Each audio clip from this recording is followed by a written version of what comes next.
సొంత మార్గాలను ఎంచుకోకూడదు. దేవుడు అబ్రహామునకు వెళ్ళు అంటే వెళ్ళిపోయాడు, సొంత మార్గాన్ని ఎంచుకొని వెళ్ళాలి. అలా సొంత మార్గాన్ని వెళ్ళు అంటే లోతు అంటున్నాడు, ప్రభువా అది దూరము, నేను వెళ్ళలేను, ఇదిగో ఇది దగ్గరగా ఉంది, అక్కడికి పోయే లోపు నేను చచ్చిపోతానో ఏమో. దేవుడు చెప్పాడు చచ్చిపోతాడని, కానీ లోతు ఏమంటున్నాడు?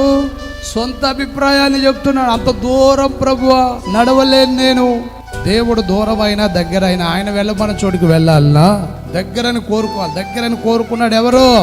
భ్రష్టుడైపోయాడు. ఆ భ్రష్టత్వంలో నుంచి వచ్చిన మోయాబు, అమ్మోనియ రాజ్యాలు దేవుడు చెప్పినట్లు చేస్తే ఈ వంశావళులు వచ్చేవి ఉండేవి కాదు. సొంత సలహాలు పాటిస్తే ఇదే, సొంత తలంపులు పాటిస్తే ఇదే. సొంత మార్గాలను ఎంచుకోకూడదు. దేవుడు చెప్పినది దూరమైన, భారమైన, కష్టమైన, నష్టమైన దేవుడు చేసే దాంట్లో, దేవుడు వాగ్దానం చేసిన దాంట్లో మేలైన ఆశీర్వాదం ఉంటుంది.